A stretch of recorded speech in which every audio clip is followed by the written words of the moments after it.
ನಮಸ್ಕಾರ ಪ್ರಿಯರೇ, ಆಸರೆ ಟಿ ವಿ ನಡೆಸಿಕೊಡುವಂಥ ಸ್ವಾರ್ಥಿಕ ಎಂಬಂಥ ಈ ಒಂದು ಕಾರ್ಯಕ್ರಮಕ್ಕೆ ನಿಮ್ಮೆಲ್ಲರನ್ನ ಆತ್ಮೀಯವಾಗಿ ಸ್ವಾಗತಿಸ್ತಾ ಇದ್ದೇನೆ. ಇದಕ್ಕಿಂತ ಮುಂಚೆ ನೀವು ಅನೇಕ ಸ್ವಾರ್ಥಿಕರ ಕುರಿತಾಗಿ ಈ ಒಂದು ಮಾಧ್ಯಮದಿಂದ ನೀವು ಕೇಳಿದ್ದೀರಿ, ಅವರ ಬಗ್ಗೆ ನೀವು ತಿಳಿದುಕೊಂಡಿದ್ದೀರಿ. ಇವತ್ತು ನಮ್ಮ ಮಧ್ಯೆಯಲ್ಲಿ ದೇಶದಲ್ಲಿಯೂ ವಿದೇಶದಲ್ಲಿಯೂ ಶಕ್ತವಾಗಿ ಕರ್ತನ ಕೈಯಿಂದ ಉಪಯೋಗಿಸಲ್ಪಡುವಂಥ ಅಭಿಷಕ್ತ ಸೇವಕರ ಅಂತ ಪಾಸ್ಟರ್ ಫಿನ್ನಿ ಸ್ಟೀಫನ್ ಅವರಿದ್ದಾರೆ. ನಾವು ಅವ್ರನ್ನ ആത്മീയವಾಗಿ ഈ ಒಂದು കാര്യക്രമಕ್ಕೆ സ്വാഗത ಮಾಡೋಣ. പാസ്റ്ററെ, ഈ ഒരു പരിപാടിയിലേക്ക് യേശുക്രിസ്തുവിൻ്റെ നാമത്തിൽ പാസ്റ്ററെ സ്വാഗതം ചെയ്യുന്നു. Thank you. പാസ്റ്ററെ, ഇപ്പം ഫിന്നി സ്റ്റീഫനാണ് ഉള്ളതെന്ന് പറയുമ്പോൾ തന്നെ ഏകദേശം എല്ലാവർക്കും വിശ്വാസകൂടത്തിലുള്ള ഒരുപാട് പേർക്കും പാസ്റ്ററെ കുറിച്ച് അറിയാം. എങ്കിലും അറിയാത്ത ഒരുപാട് ജനം ഇതിലുണ്ട്. അവരുടെ അറിവിലേക്ക് പാസ്റ്ററെ കുറിച്ച് ഒരു ചെറിയ ഒരു പാസ്റ്റർ ആരാണ്, എവിടെ നിന്നാണ് വന്നത്, പാസ്റ്ററുടെ ബാക്ക്ഗ്രൗണ്ട് എങ്ങനെയായിരുന്നു, ഇപ്പം ഏതൊക്കെ തരത്തിൽ ദൈവം പാസ്റ്റർ ഉപയോഗിക്കുന്നുണ്ട് എന്നുള്ളത് അവർക്ക് പരിചയപ്പെടുത്താൻ വേണ്ടിയിട്ടാണ് ഈ ഒരു ചെറിയ ഇന്റർവ്യൂ. അതുകൊണ്ട് ആദ്യം മുതൽ പാസ്റ്ററുടെ ചെറുപ്രായം മുതൽ പാസ്റ്റർ ജനിച്ച് വളർത്തപ്പെട്ട പ്രൈമറി എഡ്യൂക്കേഷൻ, ഹയർ എഡ്യൂക്കേഷൻ, ഇതൊക്കെ ജനം അറിയാൻ ആഗ്രഹിക്കുന്നുണ്ട്. അതൊന്ന് പാസ്റ്റർ വിശദീകരിക്കുന്നു. പാസ്റ്ററുടെ ജന്മം എവിടെയായിരുന്നു, കേരളത്തിലായിരുന്നു, കേരളത്തിന് പുറത്തായിരുന്നു, പാസ്റ്ററുടെ പഠനം ഇതൊക്കെ എങ്ങനെയായിരുന്നു, ബാല്യാവസ്ഥ പാസ്റ്റർ എങ്ങനെയായിരുന്നു? കേരളത്തിലെ ഒരു കൊച്ചു ഗ്രാമമാകുന്ന പത്തനംതിട്ട ജില്ലയിലെ കീക്കുഴൂർ എന്ന് പറയുന്ന സ്ഥലത്താണ് ഞാൻ ജനിച്ചത്. എൻ്റെ പിതാവ് ഒരു പാസ്റ്ററായിരുന്നു. ഞാനൊരു പാസ്റ്റർ കുടുംബത്തിൽ നിന്ന് വന്ന വ്യക്തിയാണ്. എൻ്റെ മുത്തച്ഛനും ഒരു പാസ്റ്ററായിരുന്നു. എൻ്റെ പിതാവ് പാസ്റ്റർ ആയി അനേകം ചേർച്ചുകളിൽ ശുശ്രൂഷിച്ചിട്ടുണ്ട്. എൻ്റെ മാതാവ് ഒരു ടീച്ചറായിരുന്നു. ഞാൻ ആ ഗ്രാമത്തിൽ തന്നെയാണ് സ്കൂൾ വിദ്യാഭ്യാസം ആരംഭിച്ചത്. അവിടുത്തെ ഒരു കൊച്ചു പ്രൈമറി സ്കൂളിൽ, ഒരു മലയാളം മീഡിയം പ്രൈമറി സ്കൂളിൽ വിദ്യാഭ്യാസം ആരംഭിച്ചു. അതിനുശേഷമായിട്ട് റാന്നിയിലുള്ള, പത്തനംതിട്ട ജില്ലയിൽ ഉള്ള ഒരു സ്ഥലമാണ് റാന്നിയിലുള്ള MS ഹൈസ്കൂളിലാണ് ഞാൻ എൻ്റെ ഹൈസ്കൂൾ വിദ്യാഭ്യാസം നടത്തിയത്. അതിനുശേഷം എനിക്ക് കോഴഞ്ചേരിയിലുള്ള സെൻറ്റ് തോമസ് കോളേജ് എന്ന് പറയുന്ന കോളേജിൽ പഠിക്കുവാൻ 7 വർഷം പഠിക്കുവാനുള്ള അവസരം ലഭിച്ചു. ഞാനവിടെ പ്രീ ഡിഗ്രി മുതൽ, അന്ന് 12ാം ക്ലാസ് അല്ല, പ്രീ ഡിഗ്രിയാണ്, പ്രീ ഡിഗ്രി മുതൽ MA വരെയും ഞാൻ കോഴഞ്ചേരി സെൻറ്റ് തോമസ് കോളേജിലാണ് പഠിച്ചത്. ആ സമയത്ത് എൻ്റെ ക്രൈസ്തവ അനുഭവങ്ങളെല്ലാം വല്ലാതെയായിപ്പോയി. ഞാൻ രാഷ്ട്രീയത്തിലായിപ്പോയി. എൻ്റെ പിതാവിൻ്റെയും മാതാവിൻ്റെയും ഏറ്റവും വലിയ സ്വപ്നമെന്ന് പറയുന്നത് ഞാനൊരു ദൈവദാസനായി തീരണം, ഒരു പ്രവാചകനായി തീരണം, ഒരു പ്രീച്ചറായി തീരണമെന്നാണ് അവർ സ്വപ്നം കണ്ടിരുന്നത്. അതിനുവേണ്ടിയാണ് അവരെന്നെ പരിശീലിപ്പിച്ചത്. എന്നാൽ വ്യക്തിപരമായിട്ട് നിങ്ങളൊരു പാസ്റ്ററുടെ മകനാണെങ്കിലും ഒരച്ഛൻ്റെ മകനാണെങ്കിലും ഏത് പശ്ചാത്തലത്തിൽ നിന്ന് നിങ്ങൾ വന്നാലും വ്യക്തിപരമായിട്ട് നിങ്ങൾ യേശുവുമായിട്ട് അടുത്തൊരു ബന്ധം സ്ഥാപിക്കുന്നില്ല എന്നുണ്ടെങ്കിൽ ഒരിക്കലും നമുക്ക് ആത്മീക അനുഭവത്തിലേക്ക് പ്രവേശിക്കുവാൻ കഴിയത്തില്ല. എൻ്റെ ജീവിതത്തിൽ അതായിരുന്നു. ഞാൻ ഒരു പാസ്റ്ററുടെ മകനായിരുന്നു എങ്കിൽ പോലും യേശുവായിട്ട് വ്യക്തിപരമായി എനിക്കൊരു ബന്ധമില്ല. എൻ്റെ പിതാവ് ചെയ്യുന്നത് കണ്ട് ഞാൻ പല കാര്യങ്ങളും ചെയ്തു. വീട്ടിലെല്ലാവരും പാട്ട് പാടുമായിരുന്നു, എല്ലാവരും ചർച്ചിൽ പോകുമായിരുന്നു, പാട്ടുപാടി ചർച്ചിൽ പോയി ബൈബിൾ വായിച്ചു. പക്ഷേ വ്യക്തിപരമായിട്ട് ഞാൻ യേശുവിനെ രക്ഷകനും കർത്താവുമായി സ്വീകരിച്ചിരുന്നില്ല. അതാണ് എൻ്റെ ജീവിതത്തിലെ ഏറ്റവും വലിയ പരാജയം എന്ന് പറയുന്നത്. അതുകൊണ്ടാണ് ഞാൻ രാഷ്ട്രീയത്തിൽ ചെന്ന് ചാടിയത്.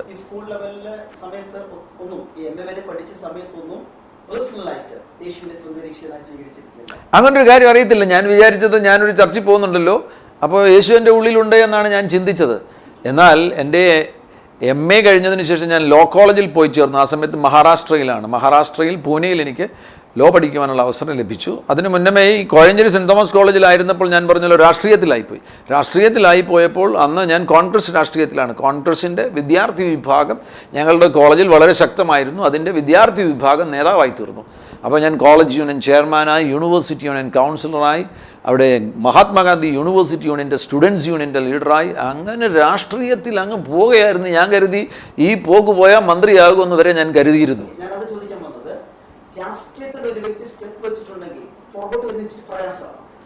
പുറകോട്ട് വരാൻ കഴിയത്തില്ല.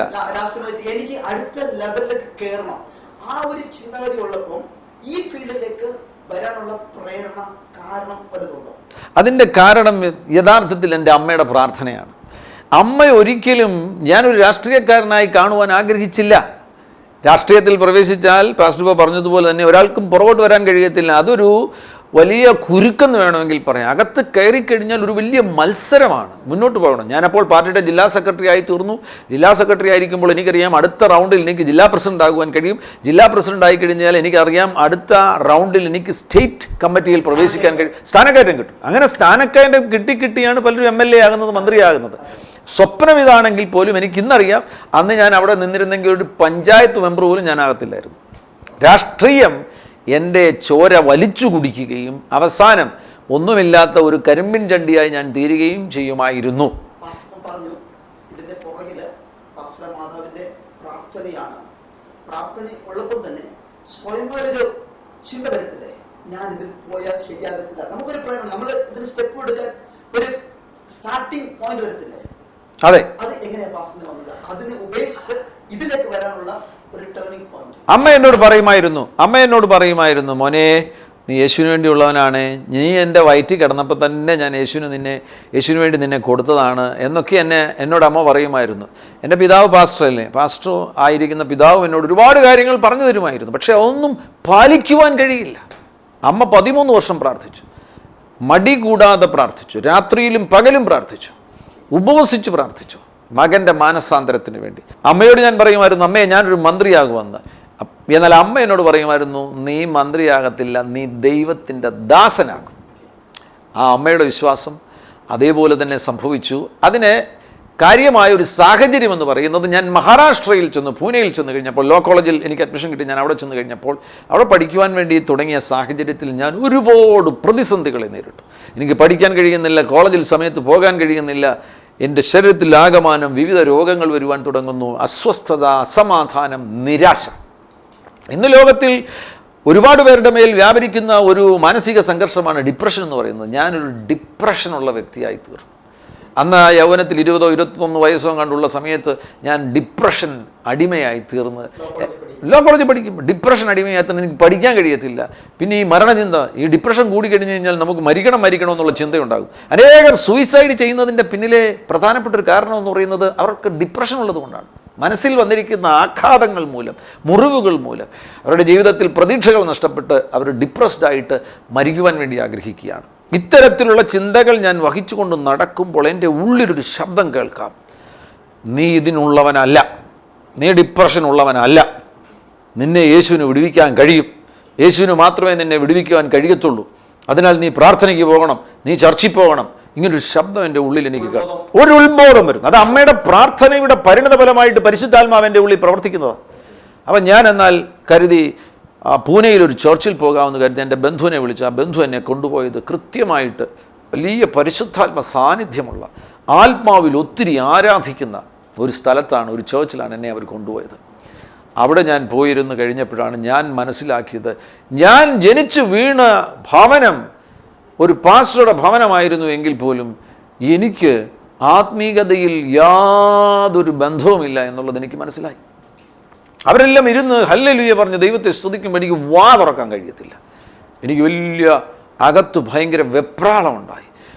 ഈ അനുഭവം യാഥാർത്ഥ്യമാണ്, എൻ്റെ മാതാവും പിതാവും പറഞ്ഞിരിക്കുന്നത് യാഥാർത്ഥ്യമാകുന്നു എന്ന് എനിക്കിപ്പോൾ മനസ്സിലായിരിക്കുന്നു. പക്ഷേ എനിക്കത് സ്വീകരിക്കുവാൻ കഴിയുന്നില്ലല്ലോ. അതൊരു നിലവിളിയായി തീർന്നു.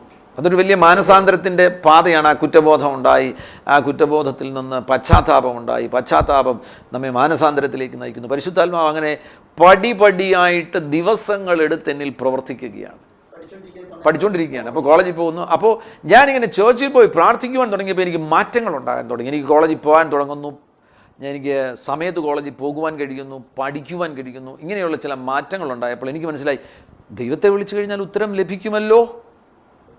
ഇപ്പോൾ ഞാൻ നേരിടുന്ന പ്രതിസന്ധികളെ പരിഹരിക്കുവാൻ വേണ്ടിയുള്ള എൻ്റെ ശ്രമമെല്ലാം പരാജയപ്പെട്ട് കഴിഞ്ഞപ്പോൾ ഇതാ യേശുവിനെ വിളിച്ചു കഴിഞ്ഞപ്പോൾ യേശു എനിക്ക് ഉത്തരം തരുന്നുവല്ലോ എന്നുള്ള ആ ഒരത്ഭുതത്തിൻ്റെ വാതിൽ തുറന്നപ്പോൾ ലോകത്തിലായിരുന്നതും ദൈവരാജ്യത്തിലായിരിക്കുന്നതും തമ്മിലുള്ള വ്യത്യാസം എനിക്ക് മനസ്സിലായി. അതാണ് എൻ്റെ പരിവർത്തനത്തിൻ്റെ ഒരു തുടക്കമെന്ന് പറയുന്നത്. ഒരു മാനസാന്തരം, അത് ഭയങ്കര ഒരു മാനസാന്തരമായിരുന്നു. അത് പിന്നെ ഒരു അന്വേഷണമായി തീർന്നു. എനിക്കിത് അറിയണം, എനിക്കിത് അനുഭവിക്കണം, യേശുവിനെ എനിക്ക് അറിയണം, യേശുവിനെ എനിക്ക് അനുഭവിക്കണം. അങ്ങനെ ഞാൻ എത്രത്തോളം രാഷ്ട്രീയത്തിലൊരു തീവ്രവാദിയായിരുന്നോ അത്രത്തോളം ആത്മീയതയിൽ ഞാനൊരു തീവ്രവാദിയായി തീർന്നു. പ്രാർത്ഥന, അതെ, പ്രാർത്ഥന, ഉപവാസം, ഇങ്ങനെയുള്ള ഒരു അന്വേഷണമായി. ചില മാസങ്ങൾ കഴിഞ്ഞപ്പോഴേക്കും ഞാൻ മൊത്തത്തിൽ യേശുവിൻ്റെ ആ റൂട്ടിലായി, യേശുവിൻ്റെ ആ ട്രാക്കിലായി. അതെൻ്റെ ജീവിത പരിവർത്തനത്തിൻ്റെ കഥയാണ്. ഇത് ഏകദേശം 29 വർഷങ്ങൾക്ക് മുൻപ് നടന്ന സംഭവമാണ്. പഠനം പൂർത്തീകരിച്ചു. ഇല്ല, ഈ ലോ കോളേജിൽ പഠിച്ചുകൊണ്ടിരിക്കുമ്പോൾ തന്നെ 2ാമത്തെ വർഷം ഞാൻ പരിശുദ്ധാത്മാഭിഷേകം പ്രാപിച്ചു. പരിശുദ്ധാത്മാഭിഷേകം പ്രാപിച്ചപ്പോൾ എൻ്റെ ഹൃദയത്തിൽ പരിശുദ്ധാത്മാവിനോട് പറഞ്ഞു, നീ ഈ ഭൂമിയിൽ ജനിച്ചതിൻ്റെ ഉദ്ദേശമെന്ന് പറയുന്നത് തന്നെ എൻ്റെ വചനം പ്രഘോഷിക്കുവാൻ വേണ്ടിയാണ്. സ്വന്തമായിട്ട് ഒരു പ്രവാചകനും പറഞ്ഞിട്ടില്ല. എൻ്റെ ഉള്ളിൽ പരിശുദ്ധാത്മാവ് പറയുക. അത് ഇപ്പോൾ പാസ്റ്റർ എൻ്റെ അടുത്തിരുന്ന് പറയുന്നത് പോലെയാണ് പരിശുദ്ധാത്മാവിനോട് പറയുന്നത്. നീ ഈ ഭൂമിയിൽ ജനിച്ചതിൻ്റെ ഏക ഉദ്ദേശമെന്ന് പറയുന്നത് തന്നെ എൻ്റെ വചനം പ്രഘോഷിക്കുവാൻ വേണ്ടിയാണ്. നീ ഒരു കോടതിയിൽ പ്രാക്ടീസ് ചെയ്യേണ്ടവനോ രാഷ്ട്രീയക്കാരനോ ഒന്നും ആകേണ്ടവനല്ല. നീ ലോകരാജ്യങ്ങളിൽ എൻ്റെ സാക്ഷിയാകേണ്ടവനാണ്, എൻ്റെ വചനം പ്രസംഗിക്കേണ്ടവനാണ്. ഇത് എൻ്റെ മുറിയിൽ ഇരുന്ന് പ്രാർത്ഥിക്കുന്ന സന്ദർഭത്തിൽ പരിശുദ്ധാത്മാവ് എന്നോട് ഇങ്ങനെ പറയുമ്പോൾ പിന്നെ എനിക്ക് വേറെ ആരുടെയും നിർദ്ദേശം ആവശ്യമില്ല, ആരുടെയും ഉപദേശം ആവശ്യമില്ല, ആരും എനിക്ക് പറഞ്ഞു തരേണ്ട കാര്യമില്ല. നീ മുഴുസമയ സുവിശേഷ വേലയ്ക്ക് വേണ്ടി നിൻ്റെ ജീവിതം സമർപ്പിക്കുക എന്ന് വേറെ ആരും പറയേണ്ട ഒരു പ്രവചനവും വേണ്ട. എനിക്കത് 100% ഉറപ്പായി. ഞാൻ ഒരു ദൈവത്തിൻ്റെ ദാസനാകുന്നു, ദൈവത്തിൻ്റെ വചനം പ്രസംഗിക്കുക എന്ന ഏക ഉദ്ദേശത്തോടു കൂടിയാണ് ഞാൻ ഈ ഭൂമിയിൽ ജനിച്ചിരിക്കുന്നതെന്ന് ഒരു കൺഫ്യൂഷനും. എനിക്ക് രാഷ്ട്രീയവും വേണ്ട, കോടതിയും വേണ്ട, എനിക്ക് ഒരിക്കലും ഉണ്ടാകത്തില്ല. ദൈവം ഇടപെട്ട് കഴിയുമ്പോൾ തന്നെ നമ്മൾ ആ കാര്യത്തിൽ ഉറയ്ക്കും. പിന്നെ നമ്മെ അതിൽ ഇളക്കുവാൻ ആർക്കും കഴിയില്ല. അപ്പോൾ എനിക്ക് ലോ കഴിഞ്ഞു, വേണമെങ്കിൽ കോടതിയിൽ പ്രാക്ടീസ് ചെയ്യാം, സന്നദ്ധെടുക്കാം. സന്നദ്ധെടുക്കുന്നത് കൊണ്ട് തെറ്റുണ്ടായിരുന്നില്ല. പക്ഷേ അന്നത്തെ എൻ്റെ സമീപനം എന്ന് പറയുന്നത് തീവ്രമായിട്ടുള്ള തീരുമാനമാണ്. യേശുവിനാണെന്നുണ്ടെങ്കിൽ സന്നദ്ധ വേണ്ട, എനിക്ക് അഡ്വക്കേറ്റ് എന്നുള്ളൊരു ടൈറ്റിൽ വേണ്ട. അതുകൂടാതെ ഞാൻ യേശുവിന് വേണ്ടി ഒരു സാക്ഷിയാകുമെന്നുള്ള തീരുമാനത്തിലേക്ക് വന്നു. അതാണ് എൻ്റെ ജീവിതത്തിലെ ചരിത്രപരമാകുന്നൊരു മാറ്റം എന്ന് പറയാം. ലോ പഠിച്ച് പാസ്റ്റർ ഇങ്ങനെ ഇറങ്ങിക്കഴിഞ്ഞാൽ പിന്നെ ദൈവം അല്പം പാസ്റ്ററോട് വ്യക്തമായി സംസാരിച്ചു. സെക്കൻഡ് ഇയർ പഠിക്കുമ്പോൾ തന്നെ അതെ, ആ എടുത്ത കോഴ്സ് കംപ്ലീറ്റ് ചെയ്തു. തേർഡ് ഇയറിൽ അത് കംപ്ലീറ്റ് ചെയ്ത് നല്ല റിസൾട്ടോട് കൂടെ അത് പാസ്സായി. എനിക്ക് അടുത്ത സമയത്ത് തന്നെ, ആ സമയത്ത് തന്നെ എനിക്കൊരു അഡ്വക്കേറ്റ് ആയിട്ട് എൻറോൾ ചെയ്യാമായിരുന്നു. ആ നിലയിൽ ഞാൻ ക്വാളിഫൈഡ് ആയിട്ടുള്ള ഒരു ലീഗൽ പ്രൊഫഷന് ക്വാളിഫൈഡ് ആയിട്ടുള്ള ഒരാളായിട്ടാണ് തീർന്നു ആ കോളേജിൽ നിന്ന് ഞാൻ പുറത്തു വരുന്നത്. എങ്കിലും സാധ്യത ഉണ്ടായിട്ടും മറിച്ച് ദൈവവേലയാണ് വലുത്, വിളിയാണ് വലുതെന്ന് തിരിച്ചറിഞ്ഞ് ഈ ഫീൽഡിൽ വന്നപ്പോൾ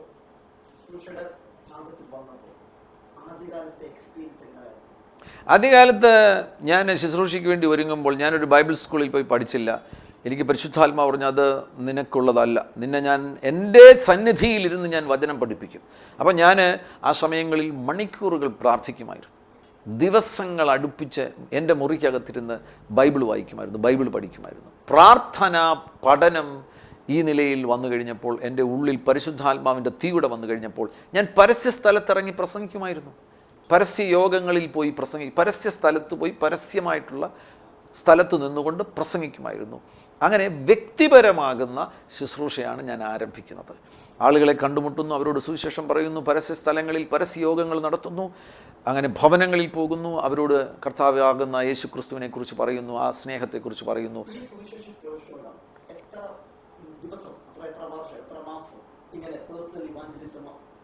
ഈ ആരംഭ നാളുകൾ മുഴുവൻ അങ്ങനെയായിരുന്നു. ആ സമയത്ത് ഞങ്ങൾക്കപ്പോൾ ഒരു മൈക്ക് സിസ്റ്റം കിട്ടി, ഒരു വാഹനമുണ്ടായിരുന്നു. അപ്പോൾ ഞങ്ങളിങ്ങനെ പല സ്ഥലങ്ങളിൽ പോയിട്ട് പ്രവർത്തിക്കുവാൻ തുടങ്ങി, സുവിശേഷം പ്രസംഗിക്കുവാൻ തുടങ്ങി. അപ്പോൾ അത് 1, 2, 3 വർഷത്തോളം ഈ കാര്യങ്ങൾ ഇങ്ങനെ മുന്നോട്ട് പോകുന്നു. അപ്പോൾ തന്നെ എനിക്ക് മറ്റു പല മേഖലകൾ തുറന്നു വരികയാണ്. ശുശ്രൂഷിക്കുവാൻ വേണ്ടി മറ്റ് സ്റ്റേറ്റുകൾ തുറന്നു വരുന്നു. ആ സമയത്തൊരു ടീം ഉണ്ടായിരുന്നു, കുറേ പേർ ഒരുമിച്ച് നിൽക്കുവാൻ. എൻ്റെ പിതാവ് ഫോം ചെയ്തൊരു ടീമാണ്. അപ്പോൾ പിതാവ് പറഞ്ഞു, നീ ഈ കാര്യങ്ങൾ നേതൃത്വം കൊടുക്കുക എന്നോട് ആവശ്യപ്പെട്ടു. അങ്ങനെ ഞാൻ ആ കാര്യങ്ങൾക്ക് നേതൃത്വം കൊടുത്തുകൊണ്ട് 1-2 വർഷം അങ്ങനെ പോവുകയായിരുന്നു. ആ പോകുന്ന സമയത്താണ് എൻ്റെ വിവാഹം തീരുമാനിച്ചത്. 1997 എൻ്റെ വിവാഹം തീരുമാനിച്ചു. മലയാളിയായിട്ടുള്ളൊരു കുട്ടിയാണ്, പക്ഷേ അവളുടെ പേരൻസ് അരുണാചൽ പ്രദേശിലായിരുന്നു, ജനിച്ചു വളർന്ന അരുണാചൽ പ്രദേശിലായിരുന്നു. അതാണ് വീണ്ടും ഒരു വഴിത്തിരിവ് കൂടെ. അവിടെ ആ വിവാഹത്തോടുകൂടെ ഞാൻ അരുണാചൽ പ്രദേശിൽ ചെന്നെത്തി. ഇന്ത്യയുടെ നോർത്ത് ഈസ്റ്റേൺ സംസ്ഥാനമാകുന്ന അരുണാചൽ പ്രദേശിൽ ചെന്നെത്തി. അരുണാചൽ പ്രദേശിലുള്ള പ്രിയപ്പെട്ടവരോട് യേശുവിനെക്കുറിച്ച് പറയുവാനുള്ള ഒരു വലിയ ഭാഗ്യം കർത്താവാകുന്ന യേശു ക്രിസ്തു നൽകി തന്നു. അങ്ങനെ ഏകദേശം 22 വർഷത്തോളമായിട്ട് നോർത്ത് ഈസ്റ്റേൺ സംസ്ഥാനങ്ങളാകുന്ന അരുണാചൽ പ്രദേശ്, ആസാം ഈ ഭാഗങ്ങളിൽ യേശു ക്രിസ്തുവിൻ്റെ സുവിശേഷം പ്രസംഗിക്കുവാനും പ്രഘോഷിക്കുവാനും കർത്താവ് എന്നെ ബലപ്പെടുത്തി. ഈ ദിവസങ്ങളിൽ പാസ്റ്റർ പറഞ്ഞ ആദ്യ കാലങ്ങളിൽ ടീം വർക്കായിട്ട് വർക്ക് ചെയ്യുന്നത്, അതുകൊണ്ട് അരുണാചലിൽ പോയി അവിടേക്കും പ്രവർത്തനം വർഷങ്ങളായി 2.5 ദശകമായി വർക്ക് ചെയ്യുന്നുണ്ട്. അവിടുത്തെ അനുഭവങ്ങൾ എങ്ങനെ ഇതുവരെ പാസ്റ്റർ പല സ്റ്റേജുകളിലും പോയിട്ട് പല ദേശങ്ങളിലും പോയിട്ടുണ്ട്, ഫലങ്ങളുമായിട്ട് പാസ്റ്റർ ഇടപെടുന്നുണ്ട്. ചിലപ്പോൾ നമുക്ക് കിട്ടുന്ന റെസ്പോണ്ട് പോസിറ്റീവായിരിക്കും നെഗറ്റീവ് ആയിരിക്കും. സുവിശേഷകന്മാർക്ക് ദൈവവേലയിൽ ഇറങ്ങുമ്പോൾ ഒരു പ്ലസ് പോയിന്റ് ഉണ്ടെങ്കിൽ 10 മൈനസ് പറയാൻ ആൾക്കാരുണ്ടാകും. അങ്ങനെ നമ്മളെ ഉൾക്കൊള്ളാതെ നമ്മളെ നിന്ദിക്കുന്ന ഒരു പ്രോസിക്യൂഷന്റെ വിധത്തിൽ ഏതെങ്കിലും അനുഭവങ്ങൾ പറയുന്നുണ്ട്? ഒത്തിരി അനുഭവങ്ങളുണ്ട്. തിരസ്കരണങ്ങൾ ഒരുപാട് സ്ഥലങ്ങളിൽ നിന്ന് വന്നിട്ടുണ്ട്, ഒരുപാട് മേഖലകളിൽ തിരസ്കരിക്കപ്പെട്ടിട്ടുണ്ട്. അത് വ്യത്യസ്തമാകുന്ന തിരസ്കരണങ്ങളുണ്ട്. സുവിശേഷത്തോട് ഇഷ്ടമില്ലാത്തവരുണ്ടല്ലോ, സുവിശേഷത്തെ എതിർക്കുന്നവരുണ്ടല്ലോ, അങ്ങനെയുള്ള ആക്രമണങ്ങളിൽ ഞങ്ങൾ ചെന്നുപെട്ടിട്ടുണ്ട്. അവിടെ അപ്പോൾ മർദ്ദനങ്ങൾ വരെ ഞങ്ങൾക്ക് നേരിടേണ്ടതായിട്ട് വന്നിട്ടുണ്ട്. അതൊന്ന്. അതല്ലാതെ തന്നെയുള്ള നമ്മുടെ സുവിശേഷീകരണ മേഖലയിൽ അല്ലെങ്കിൽ ശുശ്രൂഷ മേഖലയിൽ തന്നെ ഉണ്ടാകുന്ന തിരസ്കരണങ്ങൾ, അവിടെ പൊതുവിൽ വരുന്ന അവസരങ്ങൾ അതിനെ ചൊല്ലിയുള്ള തിരസ്കരണങ്ങൾ ഒത്തിരി നേരിടേണ്ടതായിട്ട് വന്നിട്ടുണ്ട്. എന്നാൽ ഏറ്റവും നല്ല ഒരു കാര്യം എന്ന് പറയുന്നത്, ഞാൻ കടന്നുപോയി ശുശ്രൂഷിച്ച അരുണാചൽ പ്രദേശിൽ എനിക്ക് അത്തരത്തിലുള്ള ഘോരമാകുന്ന അനുഭവങ്ങൾ ഉണ്ടായിട്ടില്ല. എന്നാൽ സുവിശേഷ വിരോധികളുമായുള്ള ബന്ധത്തിൽ ചില സംഘർഷങ്ങൾ ഉണ്ടായിട്ടുണ്ട്, അത്രമാത്രമേ ഉള്ളൂ.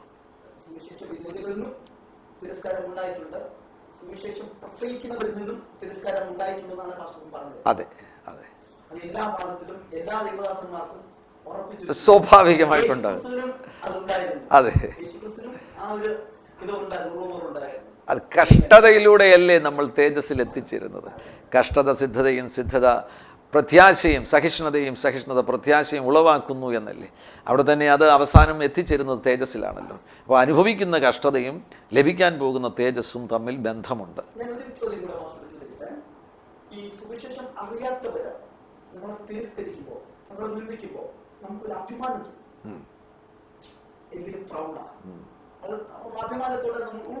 തീർച്ചയായും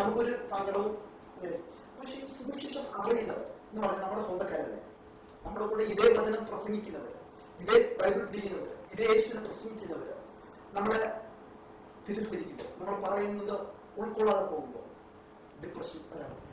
അത് ഒരു പ്രത്യേക ഘട്ടത്തിൽ കർത്താവ് എന്നെ അത് പഠിപ്പിച്ചു. ക്ഷമ എന്നതിൻ്റെ ശക്തിയെക്കുറിച്ച് കർത്താവ് എന്നെ പഠിപ്പിച്ചു. യേശുക്രിസ്തു എന്നെ കാൽവറി ക്രൂശിൽ കിടക്കുന്ന സന്ദർഭത്തിൽ അവിടുന്ന് പറഞ്ഞു, ഇവർ ചെയ്യുന്നത് ഇന്നതെന്നറിയായിക്കൊണ്ട് ഇവരോട് ക്ഷമിക്കണമേ. തൻ്റെ ചുറ്റും നിൽക്കുന്നതൊക്കെ തോറെ അറിയാവുന്നവരാണ്. ഈ പുരോഹിതന്മാർ പഴയ നിയമം അറിയാത്തവരാണോ? അല്ല, അവർക്ക് മശിഹയെക്കുറിച്ച് നല്ല വെളിപ്പാടുണ്ടോ? അപ്പോൾ അതറിഞ്ഞവരാണ് യേശുവിനെ തിരസ്കരിച്ചതും ക്രൂശിക്കുവാൻ വേണ്ടി ഏൽപ്പിച്ചു കൊടുക്കുകയും ചെയ്തത്. അവിടെ വെളിപ്പെട്ട ക്ഷമയുടെ ശക്തിയെക്കുറിച്ചുള്ളൊരു വെളിപ്പാട് കർത്താവ് ഒരു പ്രത്യേക ഘട്ടത്തിൽ എനിക്ക് നൽകി തന്നു. അപ്പോൾ അതിനെ അടിസ്ഥാനമാക്കിയാണ് ഞാൻ ആന്തരിക സൗഖ്യം എന്ന ഒരു വിഷയം സാധാരണമായിട്ട് പഠിപ്പിക്കാറുണ്ട്. അതിലേറ്റവും പ്രധാനപ്പെട്ട ഘടകമെന്ന് പറയുന്നത് ഫൊർഗീവ്നെസ് ആണ്, ക്ഷമ.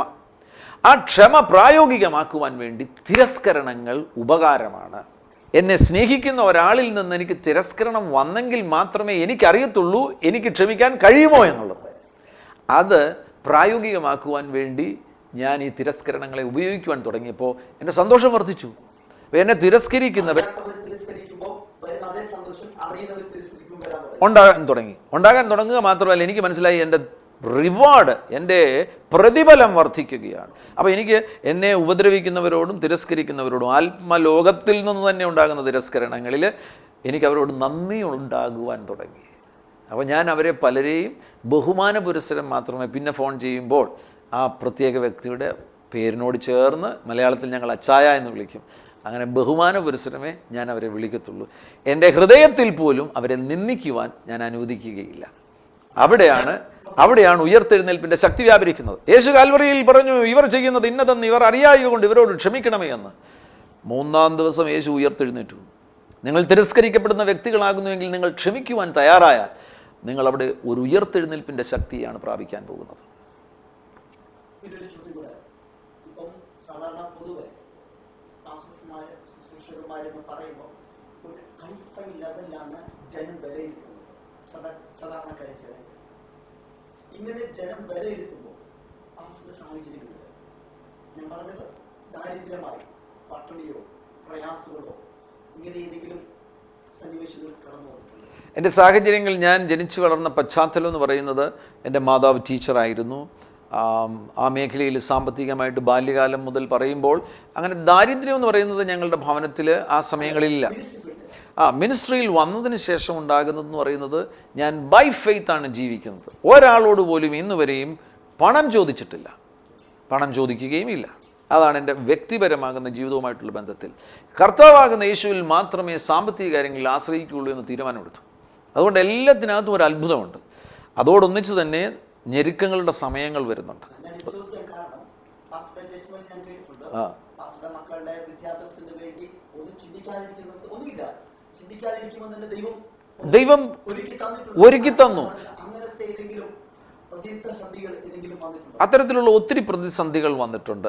ചെറിയ കാര്യങ്ങൾ തുടങ്ങി വലിയ കാര്യങ്ങൾ വരെ. ഇപ്പോൾ എൻ്റെ മകൾ 4 വയസ്സുള്ള കുഞ്ഞൊരിക്കൽ കരഞ്ഞു, ഡാഡി എനിക്കൊരു സൈക്കിൾ മേടിച്ചു തരണം, ഒരു സൈക്കിൾ മേടിച്ചു തരണം. ഞാൻ പോക്കറ്റിൽ നോക്കിയപ്പോൾ എനിക്ക് സൈക്കിൾ മേടിക്കാനുള്ള പൈസയില്ല.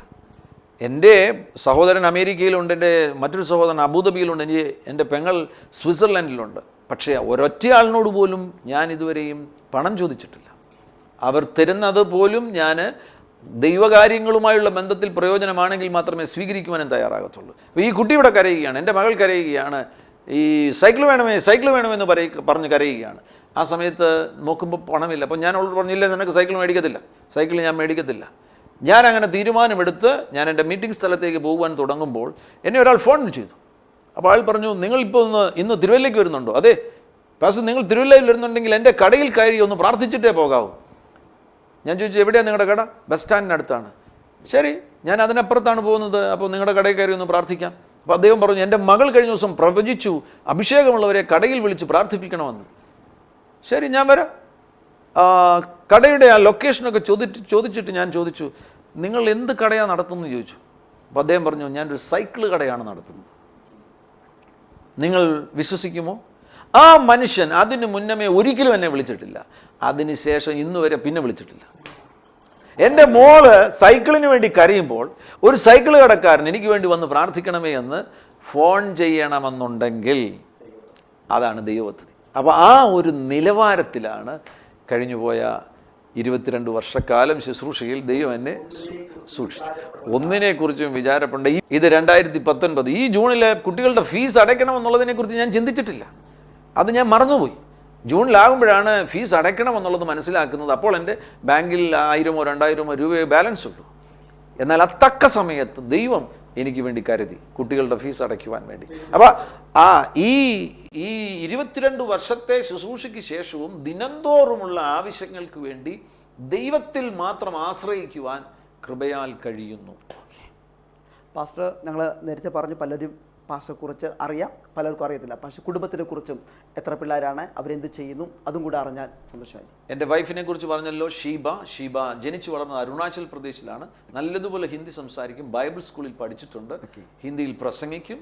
ഞാൻ നോർത്ത് ഇന്ത്യയിൽ പോകുമ്പോൾ എൻ്റെ പ്രസംഗങ്ങൾ ഹിന്ദിയിലേക്ക് ട്രാൻസ്ലേറ്റ് ചെയ്യുന്നത് എൻ്റെ വൈഫ് ഷീബയാണ്. ഷീബയുടെ മാതൃസഭ അരുണാചൽ പ്രദേശിലാണ്. എനിക്ക് 2 പെൺകുട്ടികളാണ്. മൂത്ത മകൾ റെബേക്ക മൗണ്ട് കാർമൽ കോളേജ് ബാംഗ്ലൂരിലെ BSc പഠിച്ചുകൊണ്ടിരിക്കുന്നു. രണ്ടാമത്തെ മകൾ ടാബിത 12ാം ക്ലാസ്സിൽ തിരുവല്ലയിൽ പഠിച്ചുകൊണ്ടിരിക്കുന്നു.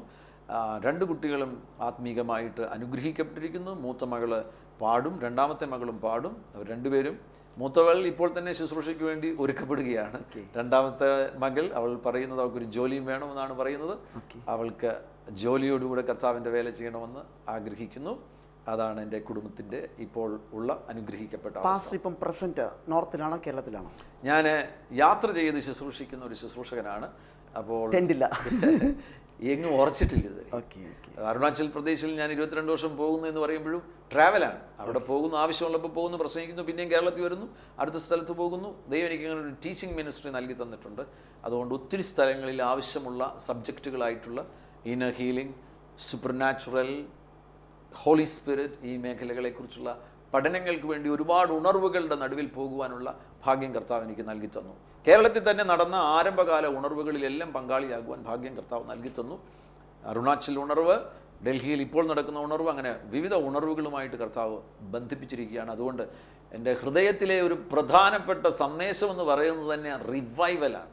പരിശുദ്ധാത്മാവ് വരുമ്പോൾ നിങ്ങൾ ശക്തി ലഭിച്ചിട്ട് യെരുശലേമിലും യഹൂദിയിലും ശമരിയിലും ലോകത്തിൻ്റെ അറ്റത്തോളം എൻ്റെ സാക്ഷികളാകും. അതാണ് എൻ്റെ ഹൃദയത്തിൽ കിടന്ന് തിളച്ചുകൊണ്ടിരിക്കുന്ന ഒരു പ്രധാനപ്പെട്ട സന്ദേശം. അതുകൊണ്ട് തന്നെ ഒരു പുതിയ തലമുറയെ എഴുന്നേൽപ്പിക്കുവാൻ വേണ്ടി എൻ്റെ ഹൃദയത്തിൽ ഉള്ളിൽ ഒരു വലിയ ആഗ്രഹമുണ്ട്. അത് കഴിഞ്ഞ നാളുകളിൽ ഒത്തിരി പേരെ ആ മേഖലയിൽ എഴുന്നേൽപ്പിക്കുവാൻ വേണ്ടി ദൈവം ഉപയോഗിച്ചിട്ടുണ്ട്. ഈ സമയങ്ങളിൽ ഞങ്ങൾ കുറേ കൂടെ യൗവനക്കാർക്ക് വേണ്ടിയുള്ള വചന പഠനത്തിന് വേണ്ടി സമയം കണ്ടെത്തുന്നു. പുതിയ തലമുറ എഴുന്നേൽപ്പിച്ചു കൊണ്ടുവരുവാൻ വേണ്ടി. കാരണം നമ്മൾ ഇതുവരെ കണ്ടിട്ടില്ലാത്തൊരു വലിയ ഉണർവ് ഈ രാജ്യത്ത് വരാൻ പോകുകയാണ്. 10,000-കണക്കിന് ആളുകളെ കർത്താവ് ഉപയോഗിക്കുവാൻ പോകുകയാണ്. നിങ്ങൾക്കും അതിൻ്റെ ഭാഗമാകുവാൻ കഴിയും. നിങ്ങളുടെ ഉള്ളിലൊരു പരിശുദ്ധാത്മാവിൻ്റെ തീ കത്തുന്നുണ്ടെങ്കിൽ നിങ്ങളെ പരിശുദ്ധാത്മാവിന് ഉപയോഗിക്കുവാൻ കഴിയും. നിങ്ങളുടെ കൈകൾ യേശുവിൻ്റെ കൈകളായി തീരും, നിങ്ങളുടെ അധരം യേശുവിൻ്റെ അധരമായി തീരും. ഈ തലമുറയിൽ നിങ്ങളെ ആയിരിക്കും അടുത്ത അഭിഷക്തനായിട്ട് കർത്താവ് എഴുന്നേൽപ്പിക്കുവാൻ പോകുന്നത്. ഒരു പൗലോസായിട്ട്, ഒരു പത്രോസായിട്ട് കർത്താവ് നിങ്ങളെ ആയിരിക്കും എഴുന്നേൽപ്പിക്കുവാൻ പോകുന്നത്. അസൂസയിൽ നടന്നതുപോലെ ഒരു ഉണർവ് ചിലപ്പോൾ നിങ്ങളുടെ വീട്ടിലായിരിക്കും ആരംഭിക്കുവാൻ പോകുന്നത്. ആഗ്രഹമുള്ളവരുണ്ടെങ്കിൽ ഈ കേട്ടുകൊണ്ടിരിക്കുന്ന സമയത്ത് തന്നെ അഭിഷേകത്തിൻ്റെ ഒരു പകർച്ചയുണ്ടാകും. അതെ, ബ്ലൂടൂത്തിലൂടെ ഡേറ്റാസ് വേറൊരു എക്യുപ്മെന്റിലേക്ക് പകരപ്പെടുമെന്നുണ്ടെങ്കിൽ പരിശുദ്ധാത്മാവിൽ നിന്നുള്ള ഇമ്പാർട്ടേഷൻ യാഥാർത്ഥ്യമല്ലേ? അതെ, പരിശുദ്ധാത്മാവ് നിങ്ങളെ തൊടുവാനും നിറയ്ക്കുവാനും വിശ്വസ്തനാണ്. പരിശുദ്ധാത്മാവുമായിട്ട് ചേർന്ന് മുന്നോട്ട് പോവുകയാണെങ്കിൽ നിങ്ങൾ ഉണർവുകൾ കാണുവാൻ പോകുന്നു. പല സുവിശേഷകന്മാരെ ലോകത്തിലേക്ക് പരിചയപ്പെടുത്തുവാൻ ഈ മാധ്യമത്തിൽ കൂടെ പലരും ഇതിന് മുമ്പ് വന്ന് അവരുടെ ഇതുപോലുള്ള പലരും കണ്ട് പല അഭിപ്രായങ്ങളുണ്ട്. പറയുന്നത് അനേകായിരങ്ങൾക്ക് ഒരു ഊർജം കൊടുക്കട്ടെ, അവരുടെ വിശ്വാസ ജീവിതം വർദ്ധിപ്പിക്കട്ടെ എന്ന് ആഗ്രഹിക്കുന്നു. പലർക്കും ഇത് പ്രയോജനമായി മാറട്ടെ. സമയമില്ലാത്തപ്പോൾ ഞങ്ങളെ ക്ഷണം സ്വീകരിച്ച് ഇവിടെ കടന്നു വന്ന് അല്പസമയം നമ്മളോട് ചെലവഴിച്ചതിന് ആശ്രയ ടിവിയുടെ നന്ദി നമ്മൾ ചെയ്യുന്നു. Thank you so much. കർത്താവ് സമർത്ഥമായിട്ട് അനുഗ്രഹിക്കട്ടെ. ಪ್ರಿಯ ವೀಕ್ಷಕರೇ, ಈಗ ಪಾಸ್ಟರ್ ಟಿವಿ ಪಂಡವರ ಕುರಿತಾಗಿ ನಾವು ಅವರ ಜೀವನ, ಅವರ ಬಾಲ್ಯದಿಂದ ಈಗಿರುವ ಪರಿಗಿರುವ ಎಲ್ಲ ಘಟನೆಗಳನ್ನ ಸಾರಾಂಶವಾಗಿ ಅವರು ವಿವರಿಸಿದರು.